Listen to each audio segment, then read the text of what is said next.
S'il y a bien une figurine avec laquelle Hot Toys a joué avec Nonner, il s'agit bien de Vulture du film Spider-Man. Pourquoi jouer avec Nonner? Parce qu'ils ont teasé cette figurine en long, en large, en travers, sur des salons un petit peu partout, et jamais, au grand jamais, la précommande n'a été ouverte. De ce fait, d'autres fabricants se sont jetés dans la brèche et on a deux figurines sorties par des marques non officielles et de Vulture sous différents noms. Ici, il s'appellera Air Predator. L'autre figurine que je vous ferai dans une autre vidéo s'appelle le Scavenger, si je ne dis pas de bêtises. On va découvrir ensemble. La marque qui réalise celle-ci, c'est Eternal Toys, qui avait également sorti par la suite un pingouin Batman Returns que je vous avais déjà fait en vidéo. Voyons ce qu'il en est. De ce fabricant, c'était même leur toute première réalisation à l'époque. Alors, visuel de la boîte, on a justement Vulture qui est représenté juste là avec son casque et ses énormes ailes. Je pense que ça va être une figurine quand même assez volumineuse avec une envergure de dingue. Air Predator, Eternal Toys, même chose sur l'arrière. Ici, on revient sur Eternal Toys, Air Predator. On regarde le contenu. Hop, un petit slipcover qui va s'enlever de la sorte. On va retrouver de nouveau Air Predator comme ceci. Des architectures informatiques tout autour du design et puis une petite mousse à l'intérieur. Un petit fascicule qui vous explique comment assembler les ailes. Ah ouais, quand même. 2 étages, j'ai l'impression. Alors, premier étage, on va avoir tout ce qui va être figurine, je crois. C'est bien ça. Donc, je vous montre le premier étage. Figurine, les pattes ou peut-être les ailes. On verra ce que donne le visage de Michael Keaton sur cette figue, mais bon, je pense que 100% des personnes l'exposeront avec le casque qui est super joli. Deuxième étage, on retrouve les ailes, le petit socle et également l'espèce de jetpack qui se met derrière. Et sur tous les éléments, on assemble ça ensemble. Alors, dans les petits accessoires, on a son fameux gun avec la petite pierre, l'espèce de saphir ou je sais pas, ou l'émeraude ou autre de couleur violette qui fait justement le pouvoir de cette arme. Donc, petit weathering des familles et puis 2 petites mains supplémentaires sur la figurine. On a le casque qui est juste là. Je vous le montre également dans le visuel de près avec la petite visière. Ok, donc en fait, il y a un petit light-up également à l'intérieur.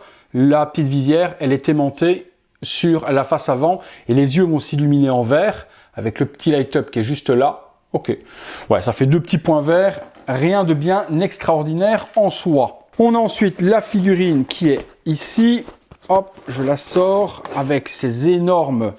Ah ouais, donc ça, on pourra quand même lever. Ok, donc il y a des petites protections pour les griffes. Elle est, pour moi, accurate au niveau du costume par rapport au film. On a donc ces petites pattes ici avec les griffes qui sont articulées, les serres, et on peut les remonter si on veut exposer la figurine sur ses pieds. Les parties robotiques des jambes, bien fait également. On a les parties avec les poignets pour contrôler justement le jetpack dans les mains. Tout ça pourra se démonter si on le désire, si on veut exposer la figurine sans. La partie robotique également dans le dos pour contrôler le jetpack. La petite veste, elle est en vrai cuir d'après ce que je vois. Et ils ont fait aussi la petite moumoute tout autour pour avoir la fourrure typique justement de la veste de Vulture. Donc je dis un gros oui. Le visage de Michael Keaton, on regarde ensemble. Ouais, ça casse pas de 3 pattes à un canard. Je le reconnais pas. Pas vraiment. Par les cheveux, etc. oui. Mais comme je vous ai dit, pour moi on l'enlève. On va l'exposer avec le casque qui lui par contre est complètement fou et ce sera beaucoup plus joli. Comment ça s'assemble tout ça? Alors, on a un socle. Je prends le manuel.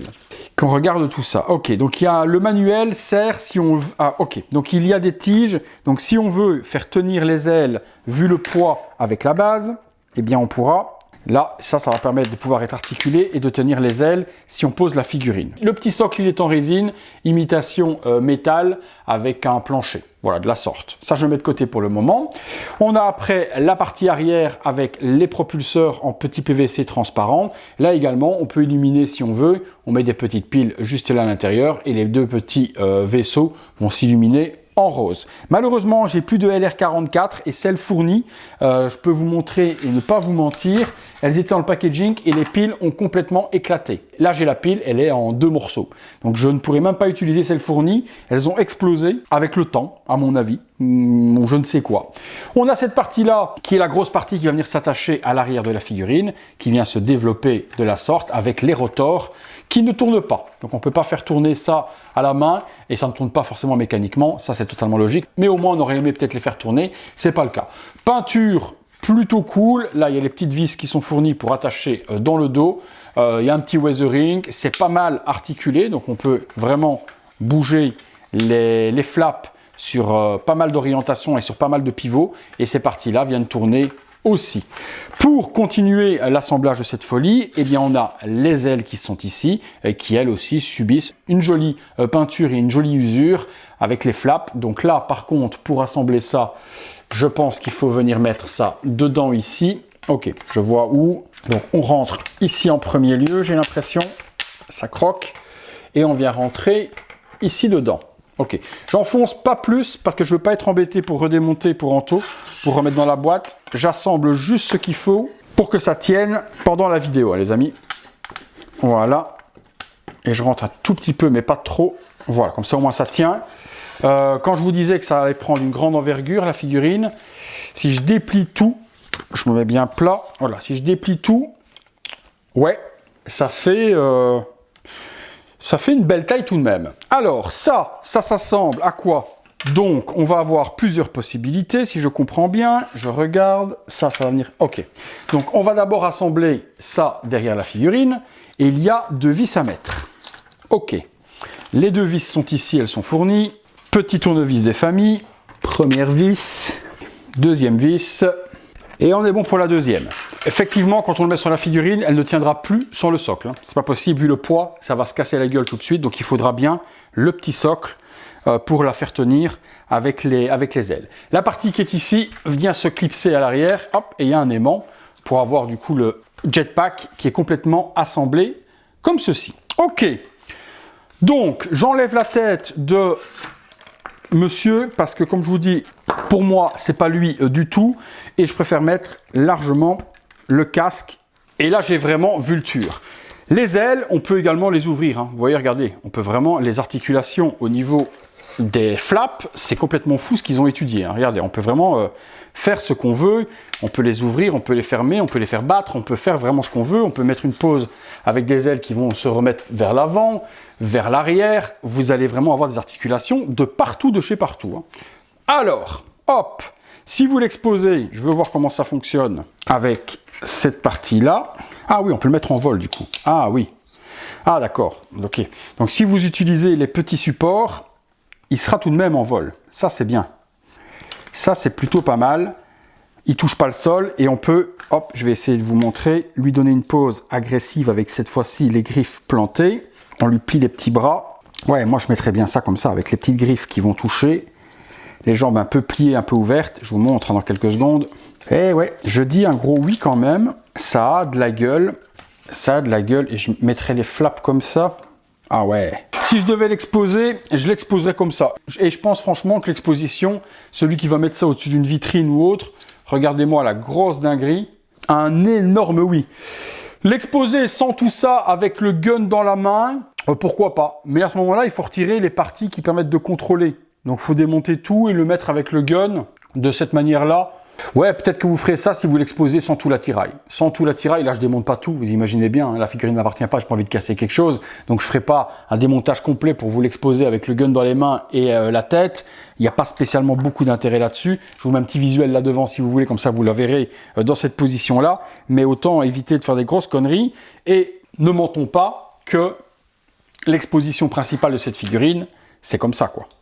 Ça, comme ça kiffe, putain, mais quel kiff, quoi. Quel gros kiff, vraiment. Pourquoi est-ce que Hot Toys ne l'a jamais sorti? Bon, après, je vous dirais, tant mieux, parce qu'en version comme ça, non officielle, c'était pas ça. Hot Toys, vous sortez ça dans cette taille-là, ça coûtait 600 balles minimum, hein. Donc là, ça remonte tellement loin. J'aurais dit peut-être 300 $.